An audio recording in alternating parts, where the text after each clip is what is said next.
Good evening, wanderers of the Nightmare Realm89. Tonight, we venture into the silent, sprawling corridors of malls after dark, where the echoes of the day give way to the whispers of the night.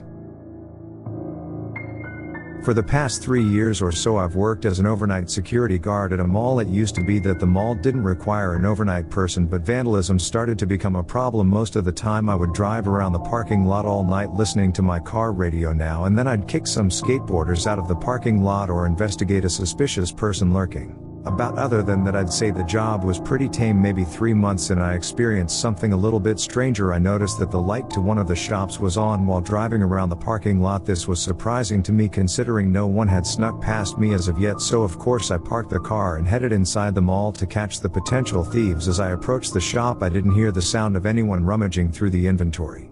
Sure enough, the shop was empty. As a matter of fact, even the security gate was still down. Only the shop owners had access to the security gate, so I couldn't really do anything about the light being on. I headed back out to my car. At same hour went by with no incident, but as I was circling around the entrance to the mall, I saw another light was on inside the mall. It was the same scene repeated. The light was on to the shop, but the security gate was still closed. I even tugged on the damn thing to see if someone heard me coming and just hid from me. Nope, it was locked. I heard a click from behind me while investigating. A previous light was no longer on. Maybe it was my mind playing tricks on me, but I swear I saw someone run behind the counter and hide. I think about now is a good time to mention I was running on 3 hours of sleep for the past 48 hours and I was blaming these occurrences just simply on the lack of sleep. I shined my flashlight into the shop and scanned the area. Nothing that I could see. Behind me was another click. Once again the light to the shop was off, and this time I know I saw someone standing in there, so I simply called out, "You can either leave with me or you can leave with the police." They didn't move, just stood next to the light switch. I approached the gate and turned my light in the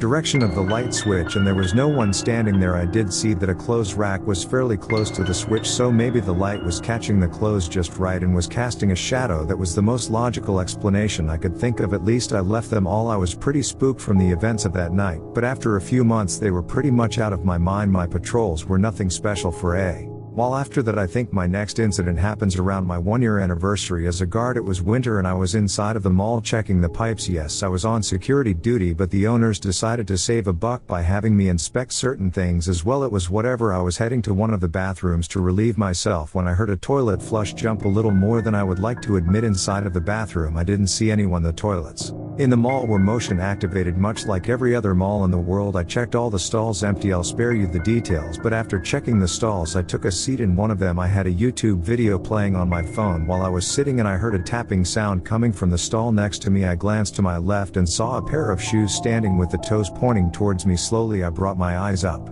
above the stall. Sure enough, there was the tallest man I'd ever seen standing over the stall staring down at me. Had I not already been on the toilet, I would have been running home for new pants. When he saw me notice him, he ducked back down beneath the stall. I hopped up and kicked in the door to the neighboring stall. The damn thing was empty except for a pair of shoes sitting in the same spot I had seen them. My heart was thumping like crazy. I went back to my car as quickly as possible. After that, if I remember correctly, this happened at around 4 o'clock in the morning. Once again, I accredited all this to my lack of sleep. I was just happy that I had the next day off. My friend and I once went to the infamous abandoned Rolling Acres Mall in Akron, Ohio. I'll call my friend Jake for this story for privacy reasons. We went in like 11 o'clock at night on a Wednesday night since we didn't have school the next day. We snuck in through some door which had been jammed in by previous visitors. It was completely pitch black in there. Obviously we turned out our flashlights for a few seconds just to really take in how dark it was. We explored the lower level, then went up to the second level by climbing up an escalator. As we were shining the flashlights into old closed off stores, we heard a bang like sound come from further down this upper level. I got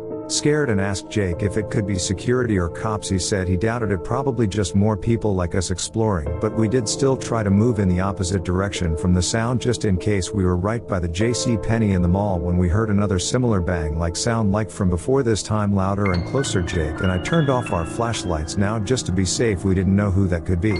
With her lights out, we did the best we could to make a little distance between us and the sound without banging into walls or anything. Suddenly I heard it came from a little further in front of me. It was kind of muffled too, so I assumed it was Jake calling me ahead. I kept hearing him going, so I kept following the sound of it. When I got close enough, I whispered to Jake, "Where do we go now?" He didn't answer, so I started feeling around for him and I Found what I believed to be his shoulder, only the fabric of the jacket I felt did not match the fabric of the coat I knew Jake was wearing. I turned on the flashlight and screamed when I looked up and saw the person I was holding on to wasn't Jake but rather some tall guy wearing a beanie and a face mask. The man grabbed me and put me in a headlock as he tried dragging me. Jake came out from the darkness and landed one clean punch to the man's face, which gave me just enough time to take off as he let go of me. Jake and I ran to the same place we came in from. When we got outside, we continued running until we got to the car. We didn't stop to catch our breath just yet though. Jake booked it out of the abandoned parking lot and only then did we feel relief. I gave Jake a firm handshake as I left and called my breath, thanking him for potentially saving my life.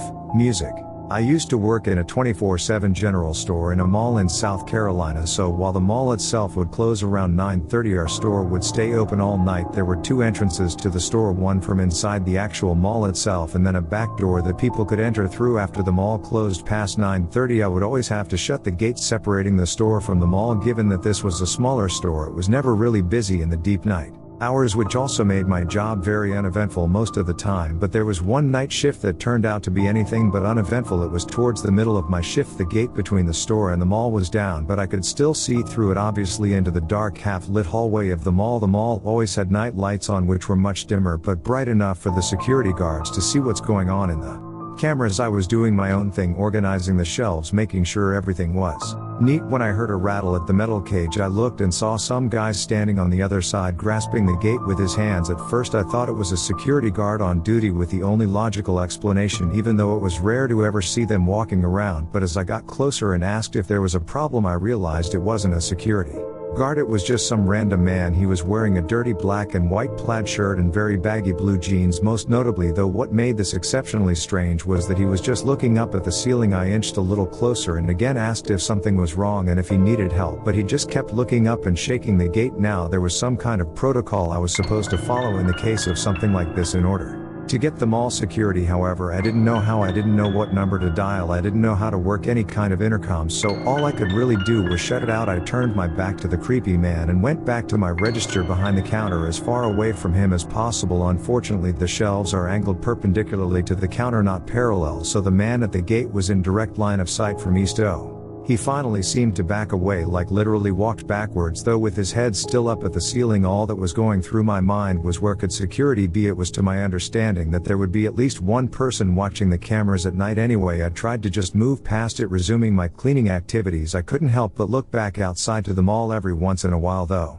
Thankfully he was gone now. Eventually someone came into the shop. I heard the back door slide open. I was in between two shelves and couldn't see them, so I continued with my work. After finishing up sweeping the aisle, I went back to the register to wait for the customer. I saw the customer now. They were standing at the end of the last aisle to the left, the alcohol aisle. He was looking up. At first I thought he was looking at the top shelf, so I looked away. I only looked at him for maybe a second. I bent down under the counter to put the broom and dustpan underneath, and when I stood back up to look at the customer, I felt like my heart nearly stopped. He was looking at me with a smile, not a grin, but a wide lip smile, and also sank in right away now that this was the same man that was out in the mall from earlier, only now he had apparently taken off his black and white plaid shirt. I stared at him and he stared at me, and I think this went on for 30 seconds. I didn't know what to do, and I have actually frozen up in fear. The face he gave a smile was a pure look of horror, something straight from a horror film or someone's nightmares. I felt like he stared into my soul. I opened my mouth to speak and my voice trembled. I think I said, "Get out or I'm calling the cops." He didn't move. He didn't even bat an eye. I ran to the back room and locked the door so I could call my manager. She wouldn't pick up. After several attempts though, when I gave up, I heard a tap at the door, not a knock, just a very gentle tap. I sat like a nervous wreck in that back room for a good 5 minutes, wanting to be anywhere but there. But when the fear of this person stealing a bunch of items and losing my job became greater than the actual fear of the person, they stepped back outside and looked around, but the man was gone. He was gone for good. This time our shop has cameras, so they caught all of it. When my shift ended, I told my manager about what happens and showed her the video footage. She was shocked and kind of freaked out herself. I only worked there for another month after that, then moved on. As we leave behind the dimly lit malls and their corridors of terror, remember, the realm of nightmares is never far, lurking in the shadows of the ordinary. Until our next chilling journey, stay vigilant and dare to peer beyond the veil with Nightmare Realm 89.